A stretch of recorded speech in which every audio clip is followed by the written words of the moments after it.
Thank you. You're welcome. Well, good morning, everyone. It's a beautiful day, beautiful church.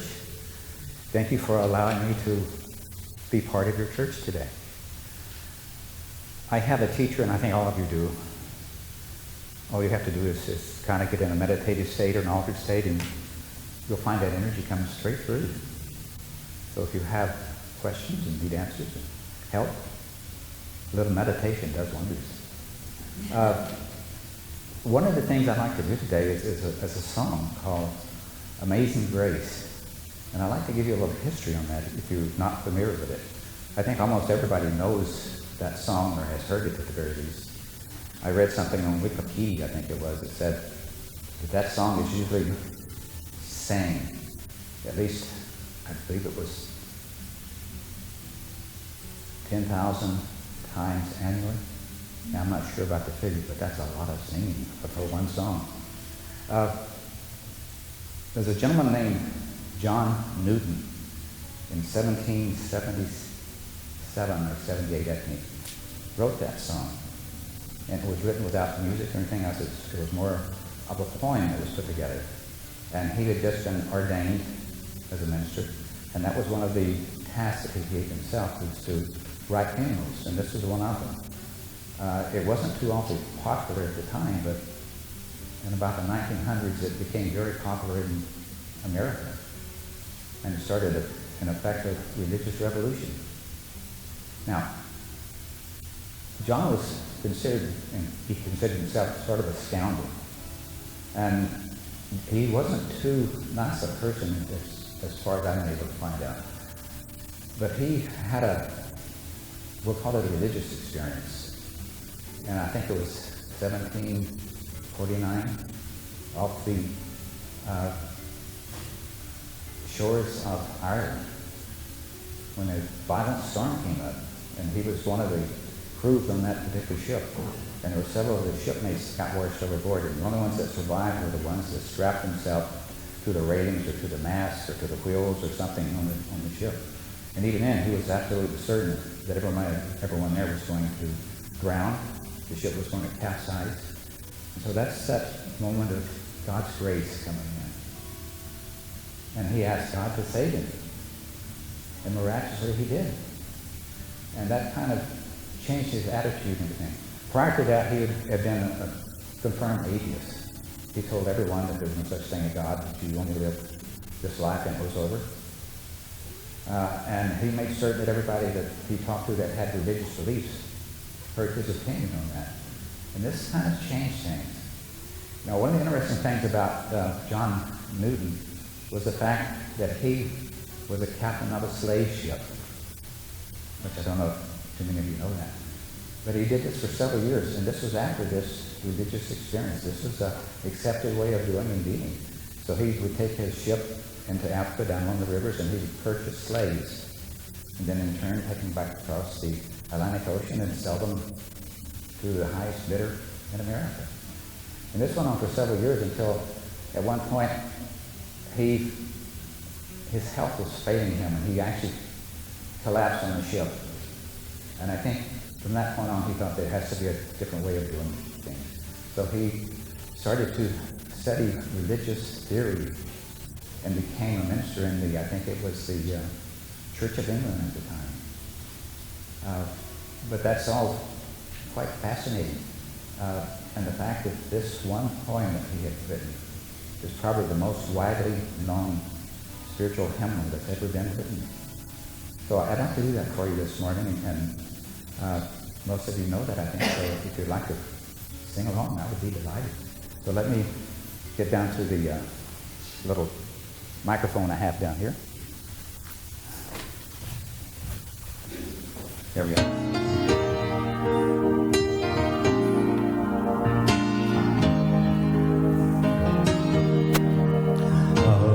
Amazing grace, how sweet the sound that saved a wretch like me. I once was lost, but now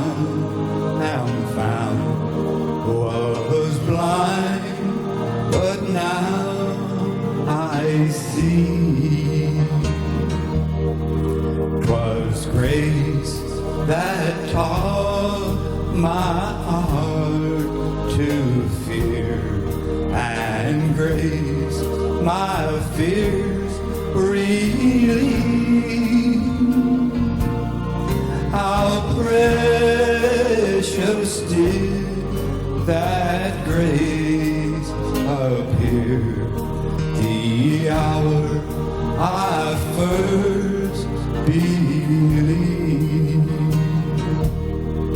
Through many dangers, toils, and snares, I have already come.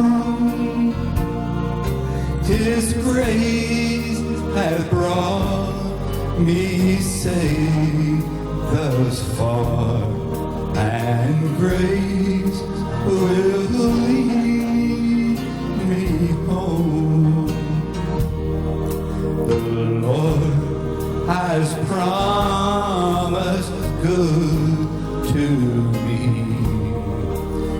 His words my hope secure. He will my shield and portion be, as long as life endures.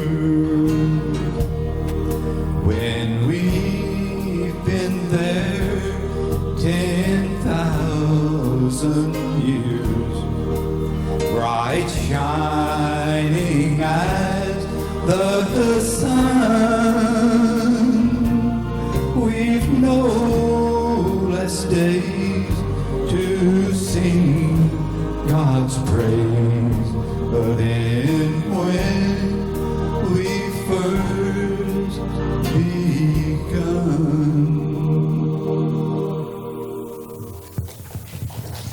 Thank you.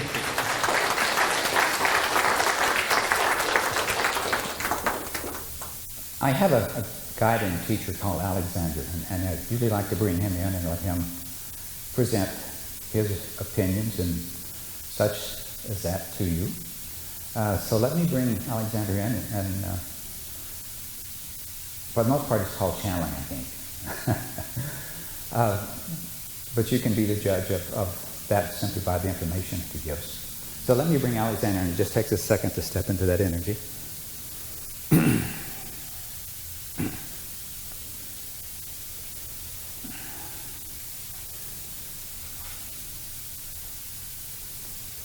Good morning. Around all of you are this beautiful pink and green energy that's most delightful. We had observed your healing stools this morning when those healers were working with you, and I have to tell you, that's beautiful. Pink and green energy healing is very kind, loving, and compassionate. So if you were on the stools, then I'm certain you felt that healing warmth, that acceptance. It is part of this that we call the other side, the energies that you are that are not readily apparent to some in physical form. So what we wish to do is to talk to you about perhaps the other side. And with the song and the information we had previously given, we'd like to let you recognize that you don't have to necessarily be the best and kindest person. Perhaps you're one that's a little bit on the shady side, and yet God still honors you, still worships you, and by God's grace connects with you. Now, if you are spiritually inclined and you have that energy already, and perhaps you have this feeling that you deserve it, or at least you enjoy that. So either way, you're kind of covered. God kind of covers all bases. But God's grace is what we're speaking of, that covers everyone. So when you feel like you're unworthy or not quite able to reach that, by God's grace, you're there. It doesn't require a prayer. It just requires an intent to connect. To know that this is who you are, that you are beings of God, and that your whole purpose of being here is to experience life and to love life. You come in with the idea that this is going to be a fun life. You're going to enjoy your life. You're going to love everything about it. So how are you doing? How's it working for you? See, that is your primary directive. Beyond everything else, you're here to enjoy life. You're here to love. You're here to share your energies. So that is part of the transformation that everybody goes through. Now, like the gentleman John Newton that wrote the song Amazing Grace, from the experience he had on the ship. Today is Memorial Day. And all of those that have been involved with battles, all those that have passed on, all those that are still around, had that same type of experience. When fear was so great that all that was left was simply a prayer to God to save me. Connect with that. Regardless of what they had done in prior lifetimes, when you had that one moment of your mortality there, and you think that there's nothing left, and you pray to God, you connect. So this day we wish to honor all of those that are in the military, their families, all of those that have passed on, all of those that have served so bravely, all of those that have connected simply by saying, God save me from this that I have gotten myself into. So with your help, may we say, God bless those. May we honor those. May we honor this nation that has asked them to serve and to give their life, perhaps. It is a day of remembrance for those. Now, the other side. If you meditate, or if you sleep, you have gone to the other side. There's a part of you that is separate from this physical body. This that you are is beyond the physical body. You have to actually have an energy body that surrounds this physical body, that maintains this body, allows it to replicate, allows it to live. You take that body away, that energy body that surrounds you, this aura, if you wish to call it that, and the body ceases to exist. It simply stops replicating, and it, in effect, dies. So that is the other side. That is a part of you, a part of everyone that is walking this plane or has walked this plane or will walk this plane. It is you, your energy. You're multi-dimensional beings. You exist on more than one plane. This physical plane, this with the 5 or 6 senses, whatever you give yourself, is but one of those planes.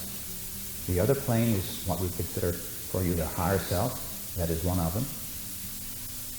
Your God self. That is where you connect, where you direct, and where you really experience. And it is from this point that you direct everything that happens. All your wishes and wants, all that you don't want, all that you fear, manifest from this point. And you are the one that's in charge of that. So nothing ever happens to you, it happens for you. If it is something that you have proposed, you cannot make a wrong decision, you cannot take a wrong path. It is all laid out before you by your higher self with the intent of having that experience. So if you have noticed it, it is part of your divine creation. Now, if you are connected with God, if you meditate, if you contemplate, then you are a creator that is in charge in creating just things that you would like to have. But the moment you step into fear, it becomes something different. The moment that you step into fear, then ask God. God's grace to step in and to help you and to provide for you. And you'll find it makes a big difference in the things that you get to experience in life. Now, once you have played with this other energy, once you have touched your higher self, you'll find that you begin to expand. When you go into a room with several people, you'll feel that energy. You'll have a sense of who they are, what they're about, what their problems are. If you're a healer on the stools, then most of you will have this sense of where this person is hurting. And you take that into consideration and do everything you can to heal that. But what I want to do is to give you a little exercise, a little spiritual exercise, if you will. Now, this is usually done best in a meditative state, but I'd like for you to close your eyes just for a few minutes. I want to take you on a journey. I want to have you connect with an angel. So you're sitting here in this somewhat darkened state, and in the distance you see a flickering golden light, and it begins to come closer and closer to you. And it nears you. You can feel the energy. You can feel the love and kindness and compassion within that energy. And soon it's right up in front of you. This being of golden light, this angelic being that's smiling, has this beautiful golden aura around it. So you reach out and touch this angel, this special angel that you have conjured up, that you have imagined, that God has sent for you to touch and to be with. Now give this angel a hug. And notice in that instant that you're looking out of the angel eyes. You have become that angel.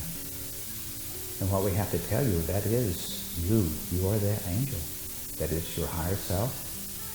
That is where you direct everything from. This is one that is always with you. So when you have difficulties, call upon that angel. That is not the only being or energy that you will find here, but this is your highest energy that you conjure up and bring forth. It is readily available for you when you meditate, when you pray, when you contemplate. Call upon that angel, and that beautiful energy that is probably the most beautiful being that you will ever encounter. Know that it is yours, that you can bring it back at will, anytime. When we look out in the audience, and we're going to say, if you'd like, you can open your eyes if you are willing to step away from that angel for just a few minutes. And we have to tell you, you have that angel around you, all of you, right now. Beautiful golden light like the sun rising behind you. So trust that it is there. Can you feel it? Can you feel that energy that you are? It is unique to you. No one else has the same angelic being or the same purpose or the same intent.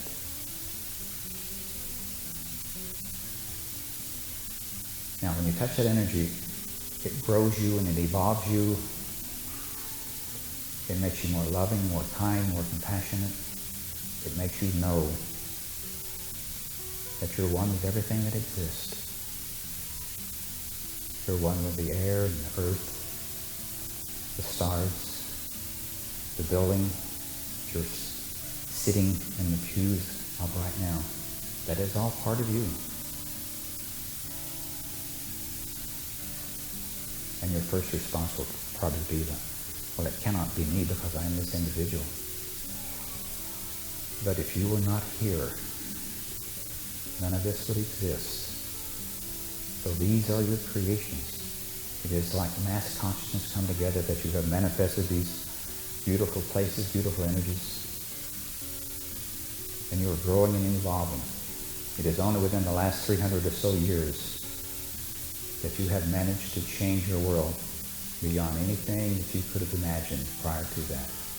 And you have all had past lives, prior lives. Now, perhaps you do not believe that. That is okay.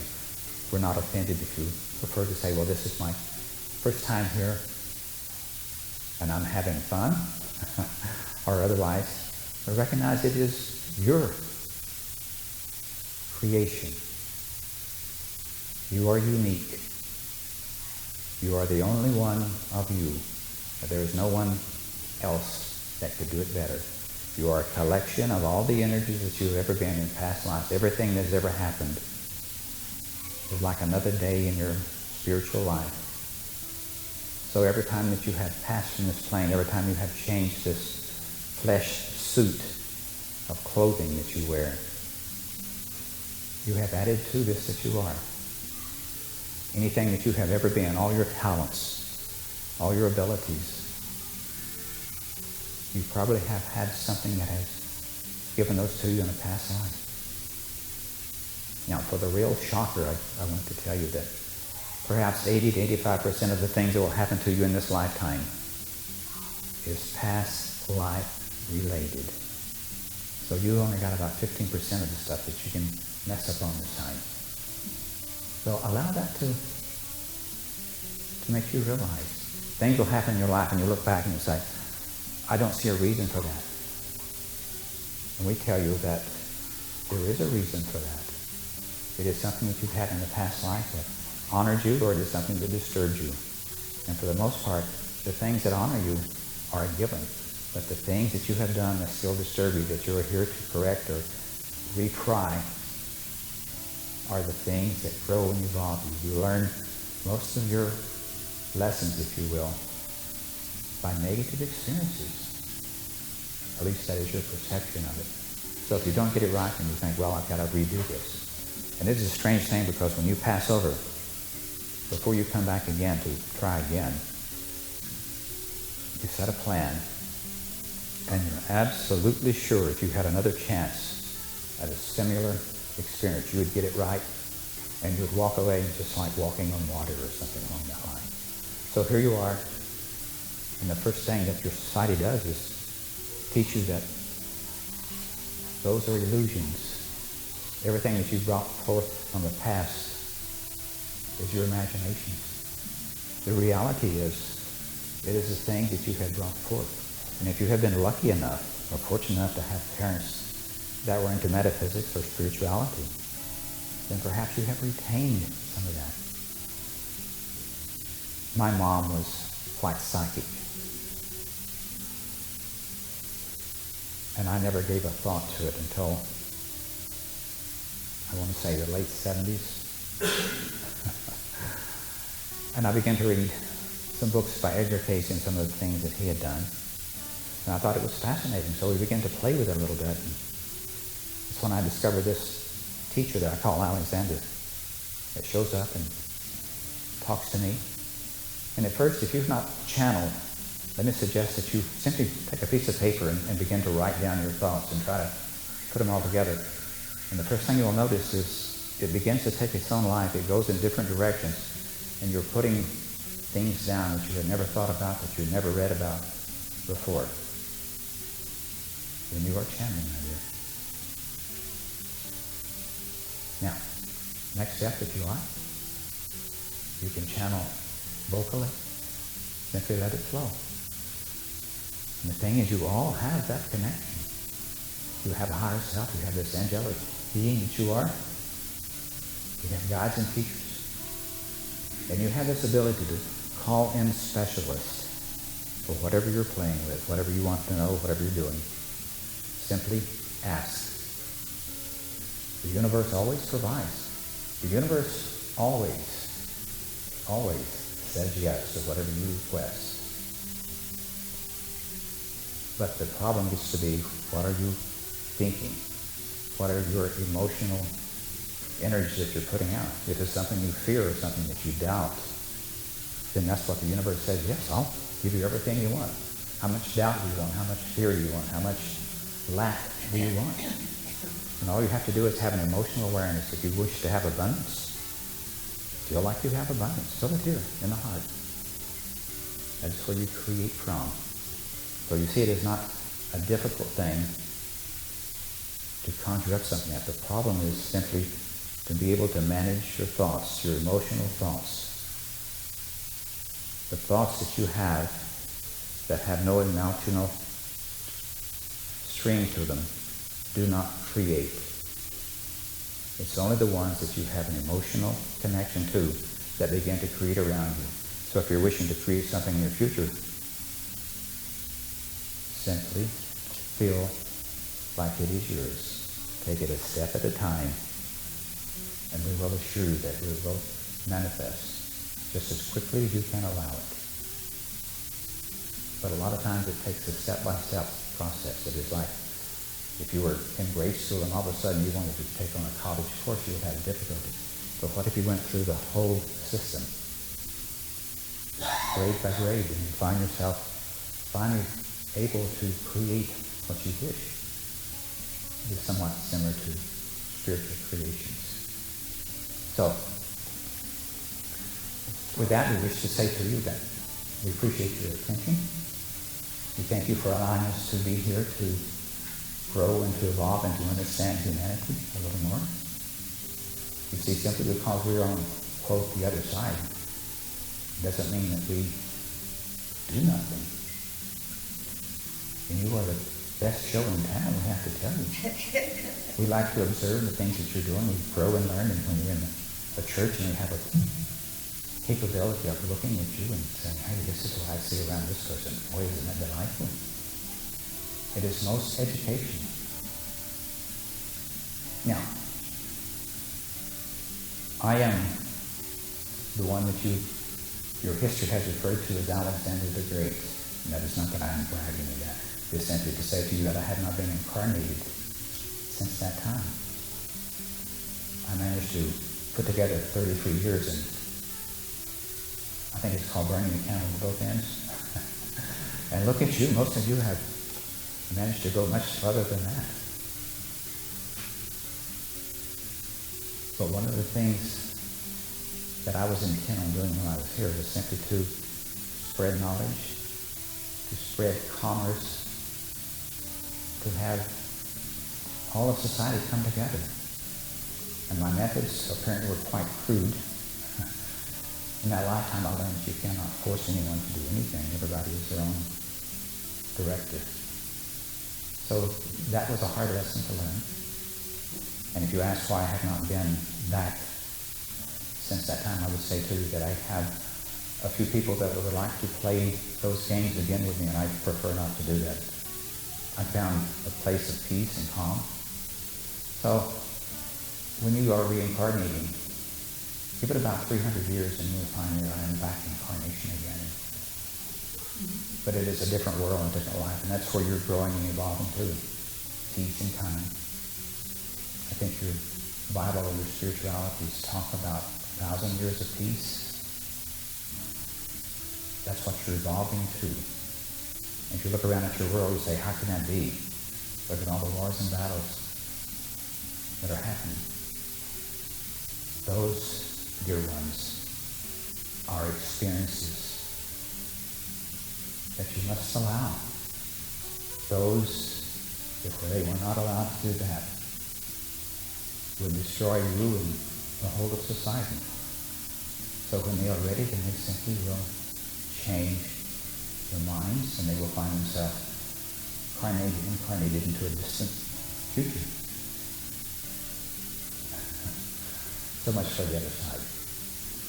Now, we have one other thing we'd like to do for you, and I think it is called The Angel. If you have seen the movie, I think it is City of Angels. This is one of the songs from that. So let me get Jen to bring that up and see if you remember that, and hopefully you will enjoy that. And again, we'd like to put you into this huge chapel with high cathedral ceilings and lights above, with pigeons perhaps flying around, diapered. That makes you feel safer, does it not? So allow me to bring this that is my mouthpiece back and have him do that. You're Alexander.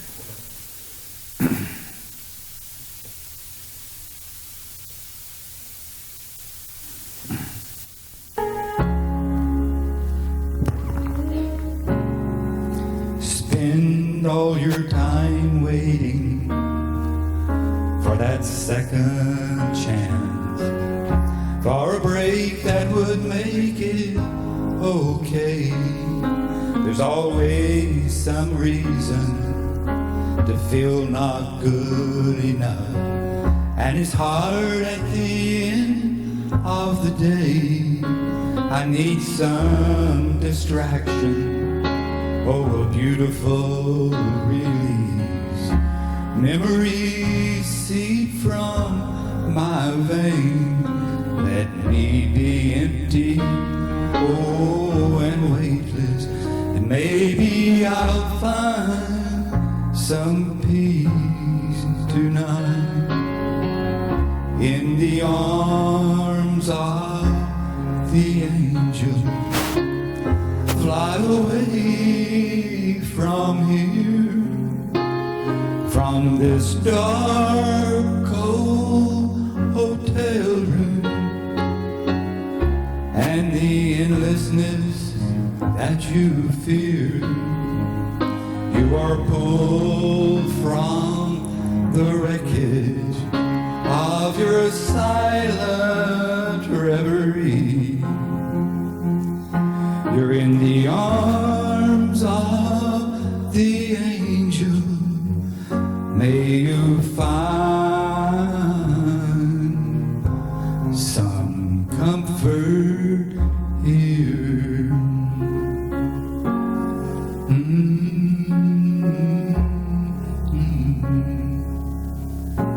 So tired of the straight line, and everywhere you turn, there's vultures and thieves at your back.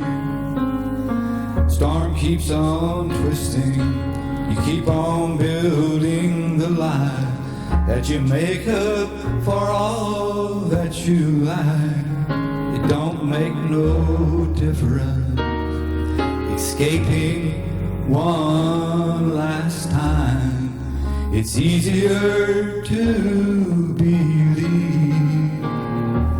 in this sweet magic, oh, this glorious sadness that brings me to my knees in the arms of the angel. Fly away from here, from this dark, cold hotel room, and the endlessness that you fear. You are pulled from the wreckage of your silent reverie. You're in the arms of the angel. May you find